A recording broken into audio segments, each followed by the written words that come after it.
Hello and welcome to the National D-Day Memorial, virtually at least. I'm John Long, the Director of Education here at the Memorial. It's my pleasure to welcome you to our April 1st Lunchbox Lecture. No fooling, this is a real talk and it's going to be a very interesting one. But I also need to give you some reminders of upcoming events before we get to our lecture for today.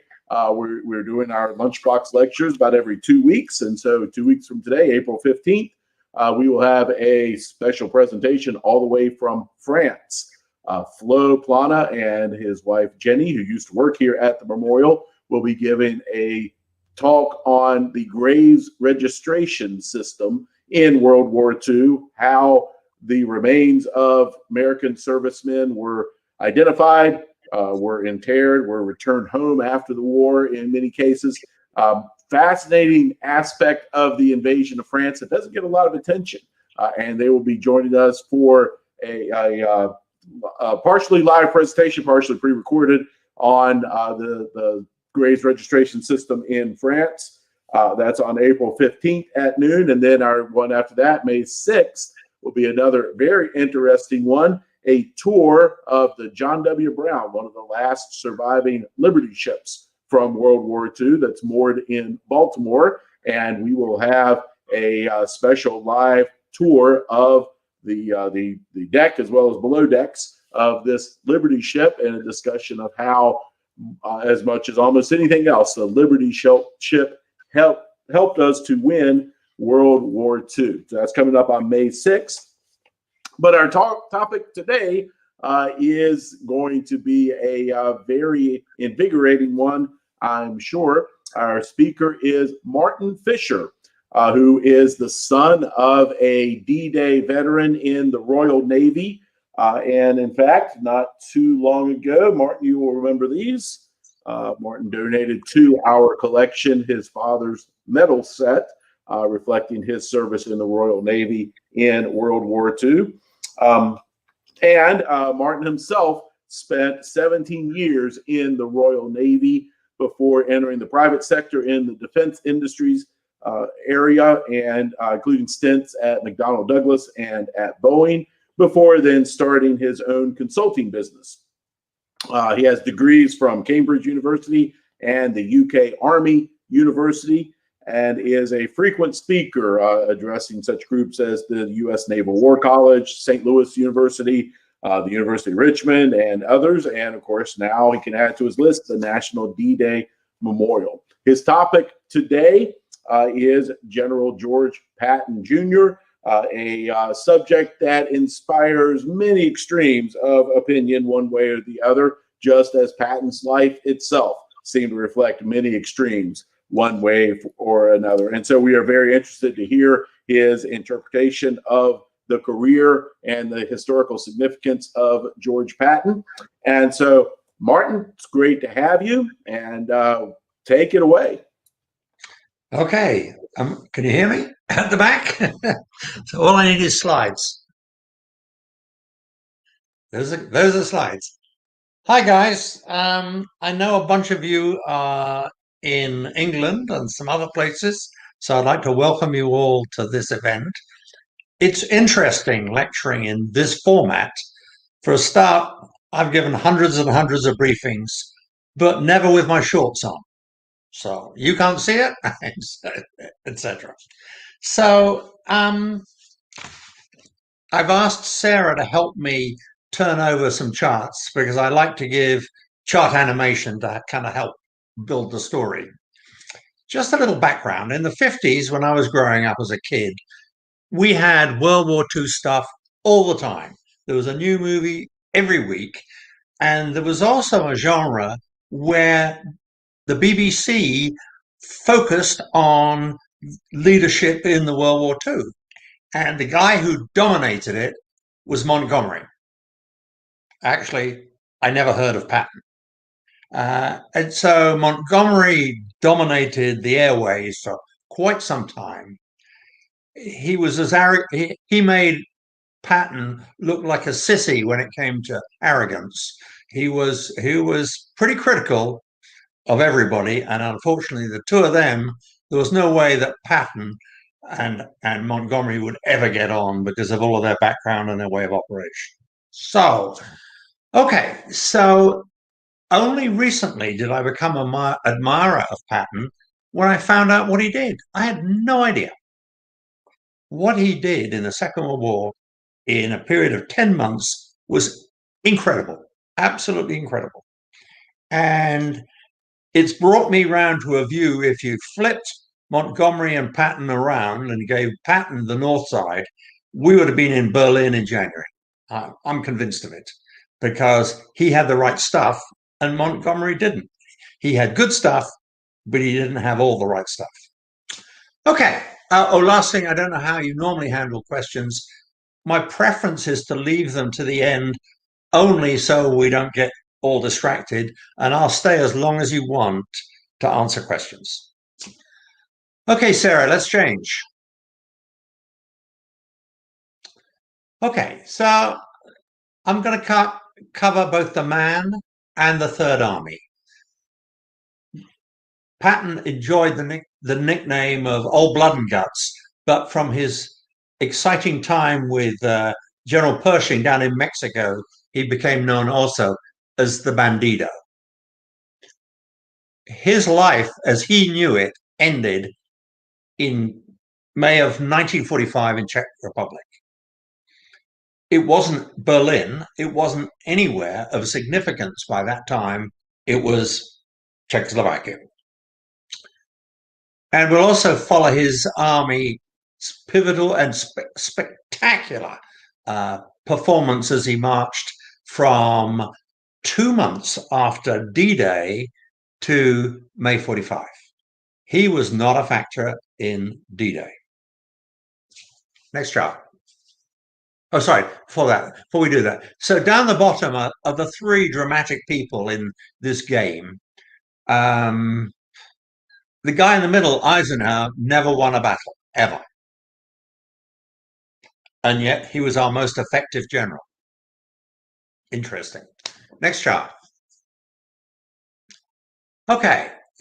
What's interesting about World War II, the battles were different than before. When Napoleon was doing his thing, he spent 29 years fighting. He racked up 55 wins and 9 losses in a long time. He was especially brutal on the Austrians. It was almost like he'd sit in Paris and say, sure could use a victory. Let me go and destroy more Austrians. And they ceased to exist as a world power, and they were huge before. The battles that were fought in the Western Front were very different to Napoleon-style battles or World War I-style battles where people were basically in one trench and in another trench and fighting across the trench. They were very different because they were so much more mobile. Change. Okay, I'll let you read this because it's incredible.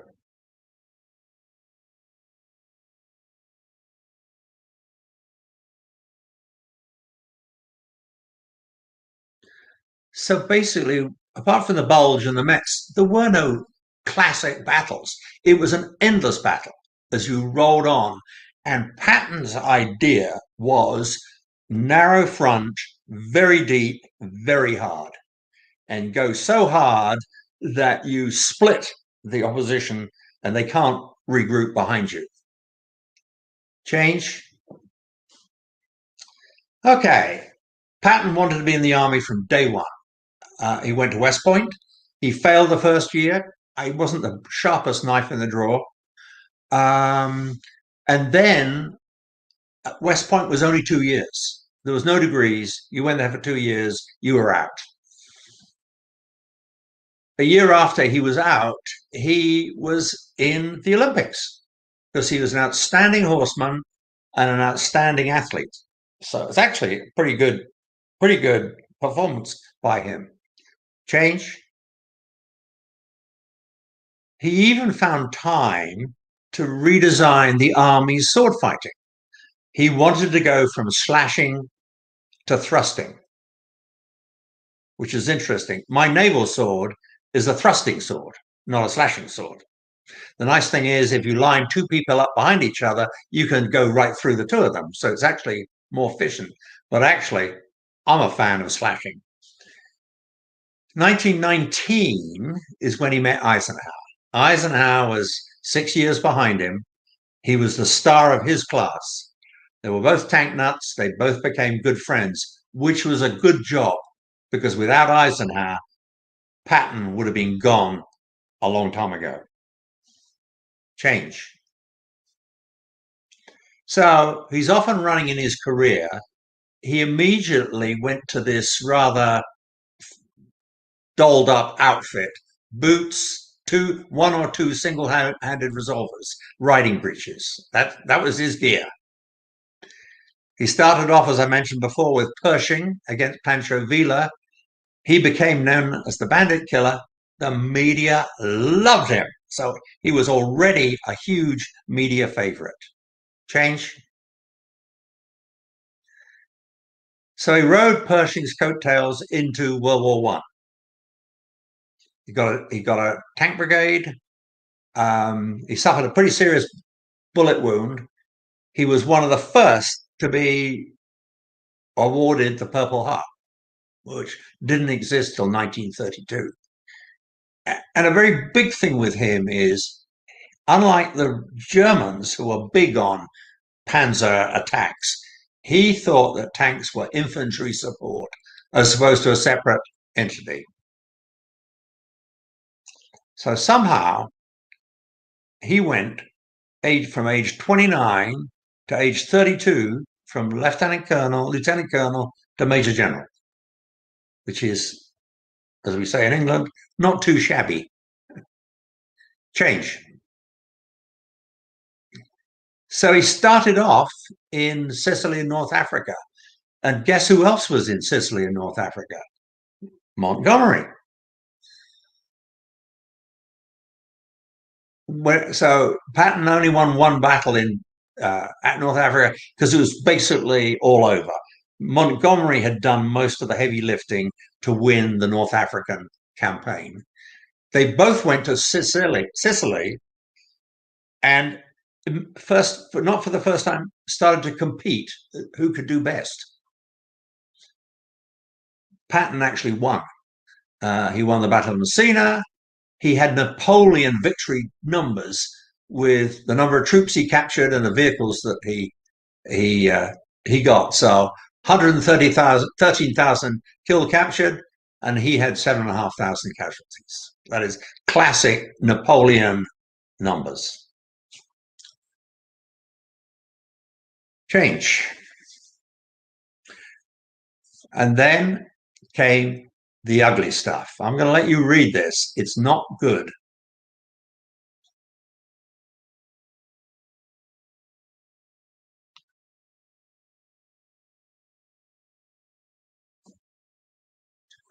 The media got hold of the bottom one, the slapping soldiers with battle fatigue and sending them back to the front. So Eisenhower put him in the penalty box. He's gone. So from August 43, basically, to August 44, he didn't do much. And he did it to himself. Change. So Eisenhower, I told you he had no battle wins on his resume, but he was a brilliant politician and a great people person. So Roosevelt and Churchill decided he had the right stuff to win the war in Europe. Many were not popular with that decision, Montgomery being one of them, who thought there was a better guy who could be the guy. Change.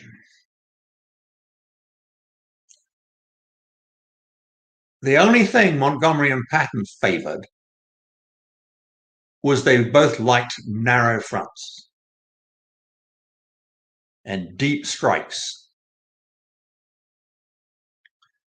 And that put tremendous strain on the logistics, especially gas and supplies and air cover. And Montgomery and Patton differed. Patton just wanted to go for it, absolutely go for it. Montgomery, as I'll talk in a minute, but he won El Alamein the first time we beat Hitler anywhere because he waited till he had overwhelming manpower, ordnance, and all the other things you needed to win. So his whole structure of winning battles was make sure high command gave you everything you needed to win. And he did pretty good at it.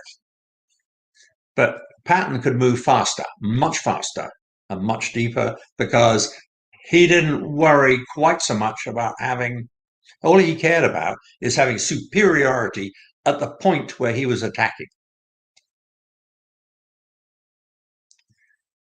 Change. I'm not going to talk to it. This is just the chart of what Third Army did from early 44 to the end of the war. It just gives you a feel for how far they traveled.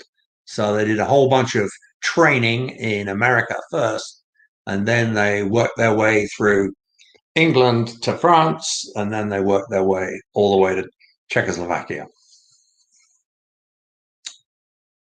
Change. So I'll only have one slide on Montgomery. So when I'm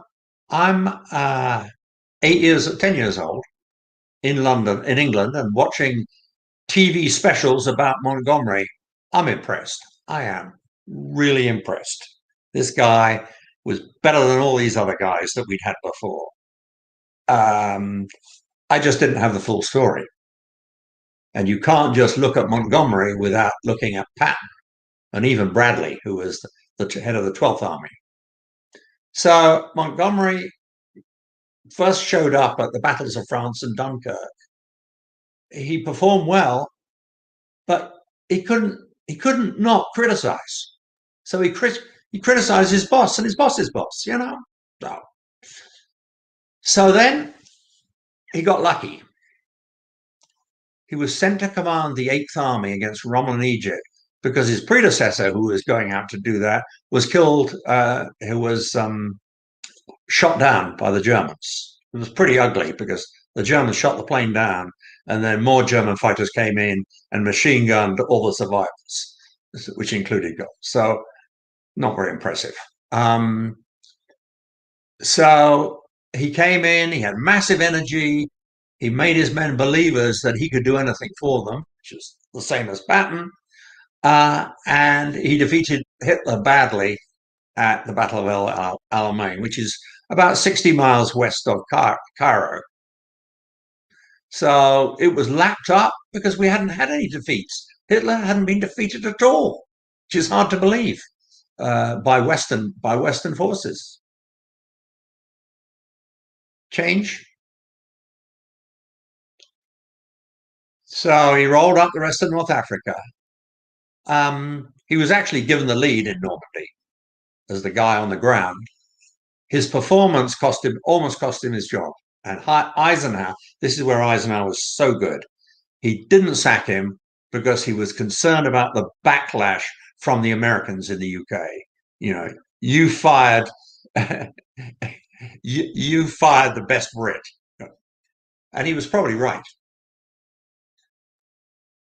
When he was done, Montgomery, oh, what a joy that man is. He harshly criticized many comrades, including Eisenhower. He accused Eisenhower of prolonging the war a year through poor leadership. The bad news for Montgomery is Eisenhower was then president. So that friendship went down the tubes, but he didn't care. You know, he just couldn't. His ego just overrode everything. Change. So now let's talk about Patton's leadership style. He's really a front guy, even to the point of showing up at the front. That was something else that Napoleon did a lot. So if you characterize his leadership style, he had the Nelson touch, and the Admiral Nelson touch was the guy just had it. He had it. Whatever it was needed, he had it. He had Napoleon's charisma. Napoleon's troops absolutely adored him. And he had Hitler's blitzkrieg skills, which were devastating in the first 2 years of the war. He also loved to talk to his men in his gear, and his boots, and his pistols, and his all that. Very strong on profane language. I haven't got the space here to send to you some of the things that he said. Pretty strong. So as you can see, they're all around him here. I mean, obviously that's not the whole army, but there's a great quote at the bottom: "May God have mercy upon my enemies, because I won't." So this guy's a character. I mean, he's a real character. Change. He played no part in D-Day, except he was the top decoy in Dover and Calais. And the reason this was important, he developed a reputation with the Germans. He was the man. He was their best general. And so by having Patton in Dover, Calais, as opposed to heading for Normandy, he was part of that very successful fooling the Germans where they were going to land. I included the next thing, which is not about Patton, but it absolutely cripples me. So if you've seen the Darkest Hour, you might remember. If you haven't, you have to. But in the Darkest Hour, which is all about Churchill, he comes down to the beaches on the 5th, and he finds Eisenhower, and he said, "I've come to talk to my troops." And Eisenhower said, "That's my job. I think you should go home." That takes a lot of proverbials to say. So their plan was to start embarking around about the July the 4th. If you look at these pictures, bottom left, it's Eisenhower, Montgomery, and General Bradley, the 12th Army guy. Change.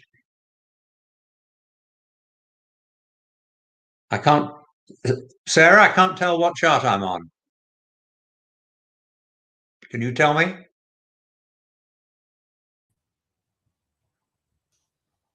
D-Day Bombardments and Landings. Yeah, what number is it? What number? 12. 12. Oh, okay, I'm doing fine. I'm halfway there. Terrific. Okay. My father joined the Royal Navy in 1930. His first ship was the HMS Hood, which of course was sunk by the Bismarck in 1941. Anyway, he became a navigating officer, and he was really, really, really good as a navigating officer. He wasn't great with his men, but he was brilliant at his job. Anyway, Churchill decides that he's going to rescue the King and Queen of Norway and all Norway's gold after the Nazis invaded Norway.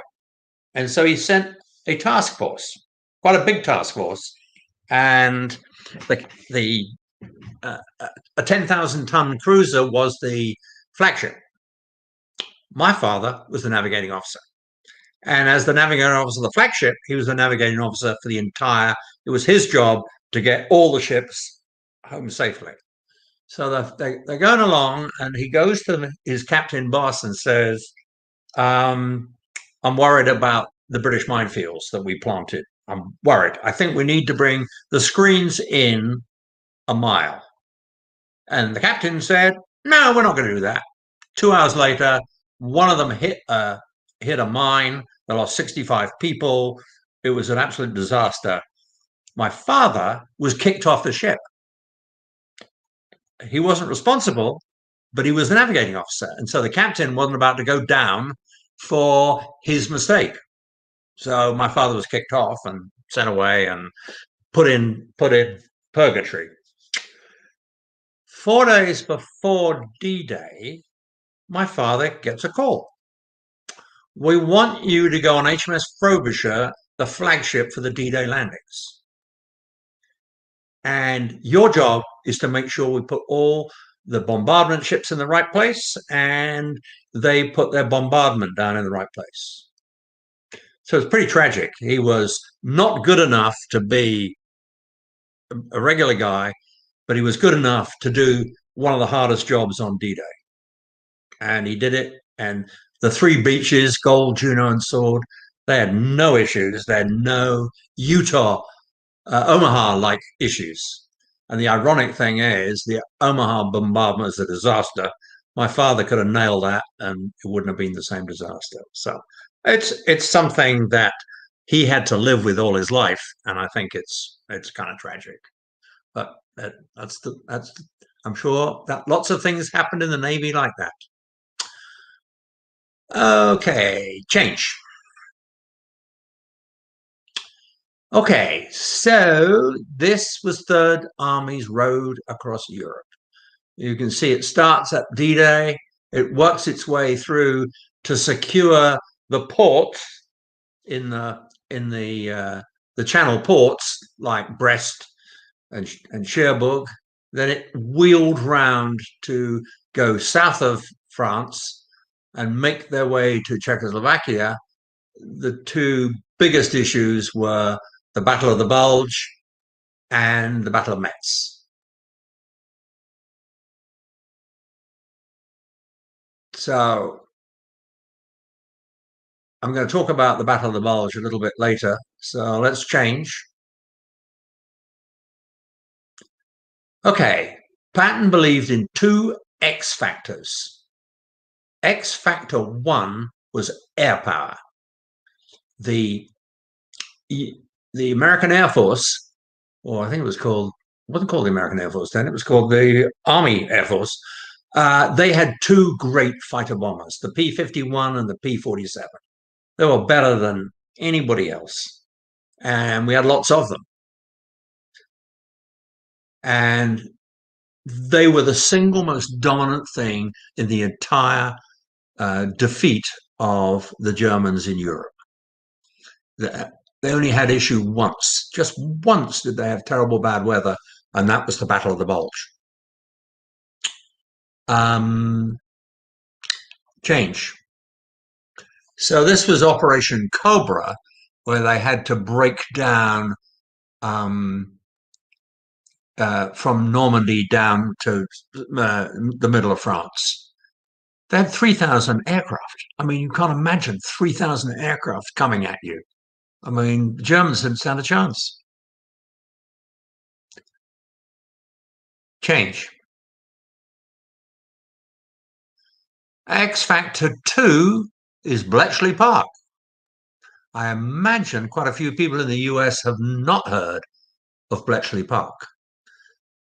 They established this place northwest of London as the World War II code-breaking center. I'm told, and have not yet been, it's a fantastic visit if you happen to go to England. You got to put Bletchley Park on your list.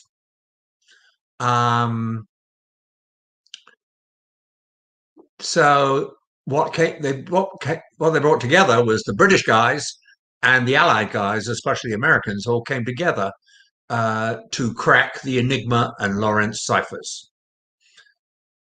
Change. One of the key guys was a guy called Alan Turing.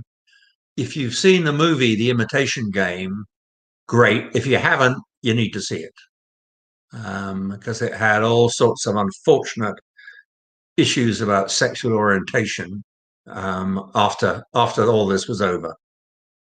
Change. So the ultra intelligence these guys did was just, I mean, Patton wouldn't move without it. I don't know whether he got it daily or whatever, he got it. He knew where the other guys were. So if you know where the other guys are and you've got the aircraft to waste them, you have some incredible advantages. Change. Oh, that's, by the way, the movie has Brendan. What's it? Cumberbatch? I forgot what his first name is. Never mind.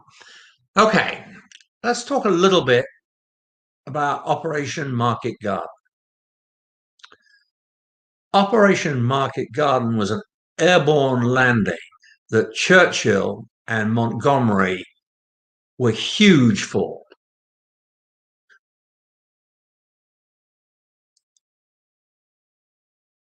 Patton was livid because when Market Garden came to pass, he lost all his gasoline reserves.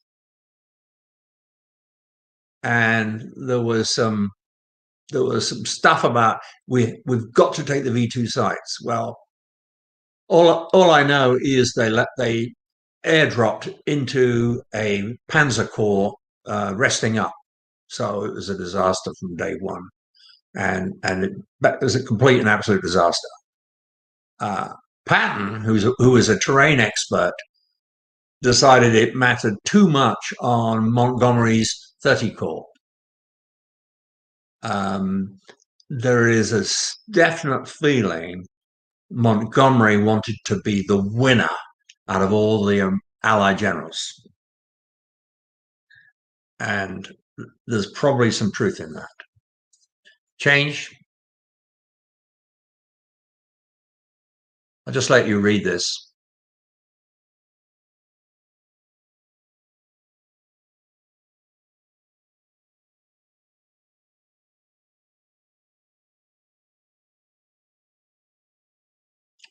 Now, this everything that's written here is basically Montgomery's view of it, so it's clearly prejudiced a little bit.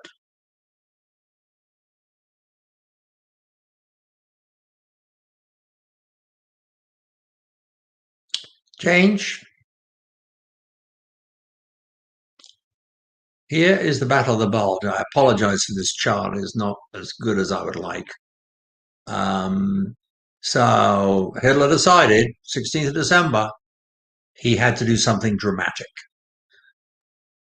His idea was to get to the port of Antwerp. Change. So you can see by the swastikas how much they penetrated, and they're all around Bastogne, where the 101st Airborne was sighted. So I don't know the numbers, but I do know that it was one of the most brutal battles of the war. Change. Change. I think I've talked about all of this. Change. So on the 26th of December, the Third Army came to relieve Bastogne. People say that their ability to take 6 divisions from his front line, wheel them north, and march fast was his most brilliant achievement.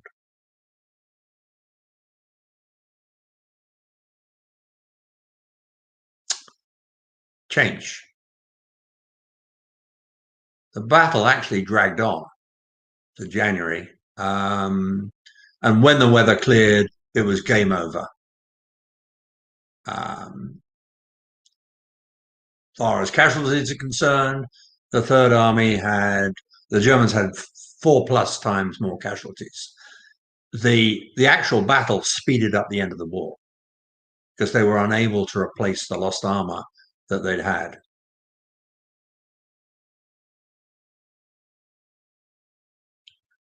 Change.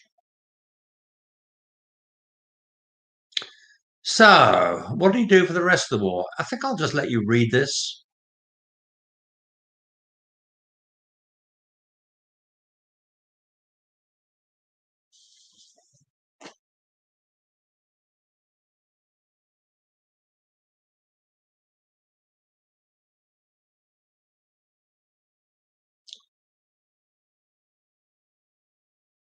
Change. These are the numbers. I'm going to let you read these as well, but they're incredible. I think they're incredible. By the Third Army. I mean, look at the right column. It's just ridiculous how different it is.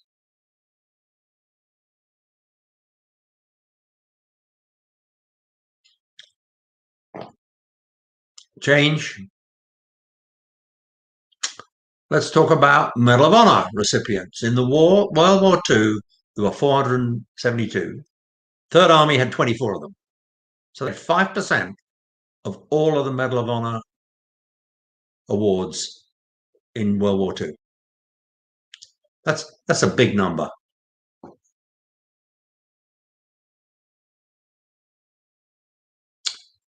Change.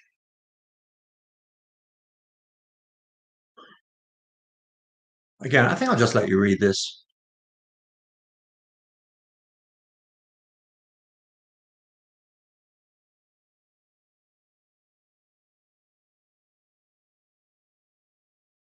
What an awful end for a great man. Awful. Kicked out of his job, killed in an accident. Change. I apologize for the size of the font because I stole it from somewhere else. I think what is interesting is how many countries, 6, 7, 8, 9, 10, how many 10 countries gave him an award.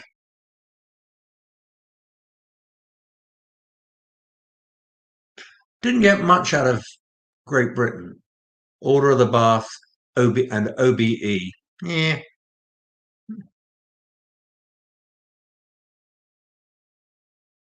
Change. There's some statues around. The French have a statue for Patton. There's a nice statue at West Point. Really a nice statue in California where he grew up. Change. I'm done.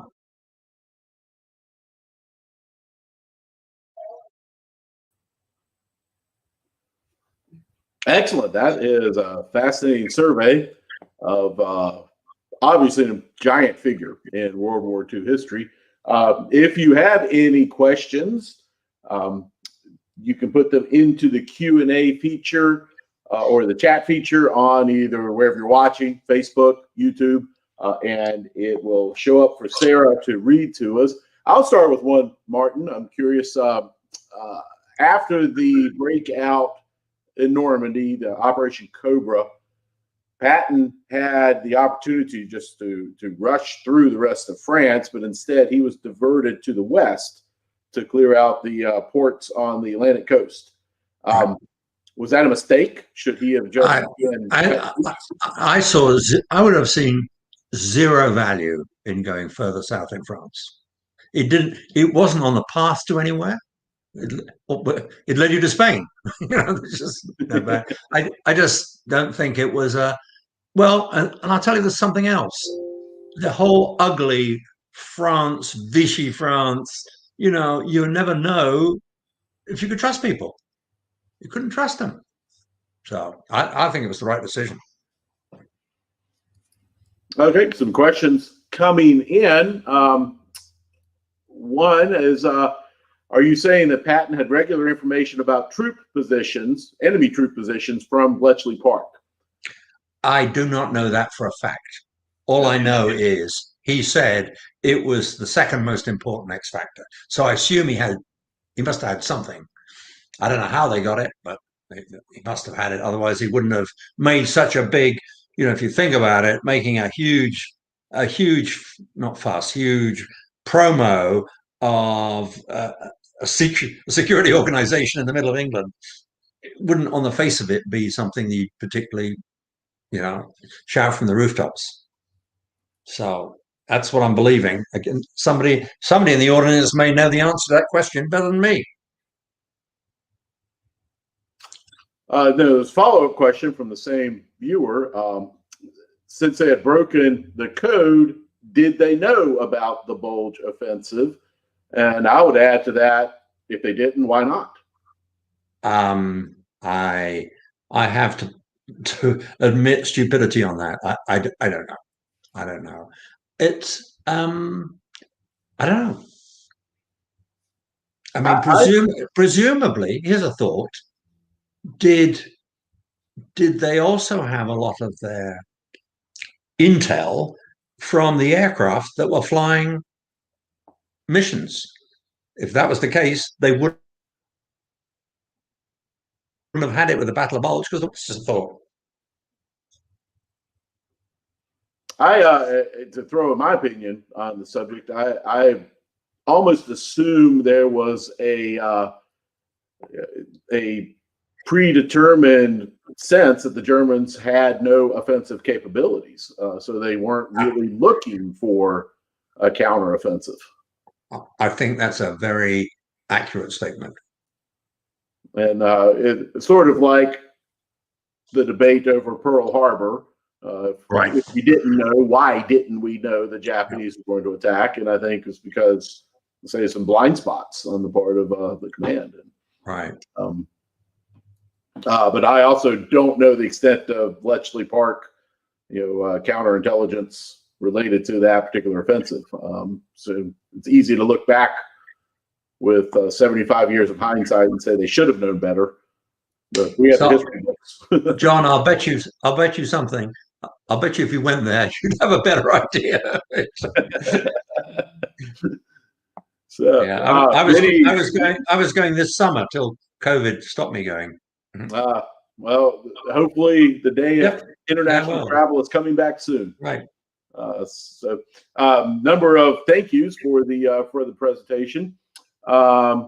April, our president, asked if the British view of Montgomery is still largely the same today. Has there been some revision? He's no longer the hero he once was? I don't think there's much appetite for pulling down somebody's reputation. I mean, he was a lot better than anybody else before, and he did a lot of good stuff. His overwhelming arrogance hurt him in a number of ways, and the troops loved him. That was the other great thing. Just like Patton, his troops loved him. Well, that's worth a hell of a lot. So, very true. And I think, again, from my perspective, Montgomery deserves a lot of credit for North Africa, El Alamein. Right. He did. It was just interesting. But my personal view is Patton would have had more chance of getting to Berlin earlier than Montgomery because of his different style of, leadership. So that's just my view. Okay, say many thank yous for a fascinating presentation. So a lot of comments have come in to thank you for your talk. And see no more questions coming in. I want to thank you on behalf of the National D-Day Memorial. And great. I bet it won't be the last time we'll have the opportunity to hear from Martin. So we will look forward to continuing our relationship and your interesting perspectives. If you come up with some questions afterwards that you'd like to pass on, we will be happy to send them on to Martin. So again, thank you for joining us. We hope you'll join us again for our next lunchbox lecture on the Graves registration system of World War II and all of our other programs. And always want to direct you to our webpage, dday.org, for a full schedule of upcoming programs and events. And ask that you join us many times again. So, Martin, once again, thank you very much for the presentation. I really enjoyed it. It's not quite the same when being able to read people's eyes and their body language, but it was very interesting. Thank you very much for allowing me to do that. See ya. It's difficult to talk to the camera sometimes, but we have also discovered we can reach a lot of people this way, more than we could fit into a lecture hall. Well, yeah, I'm very impressed. So, thanks, guys. Thank you. Okay.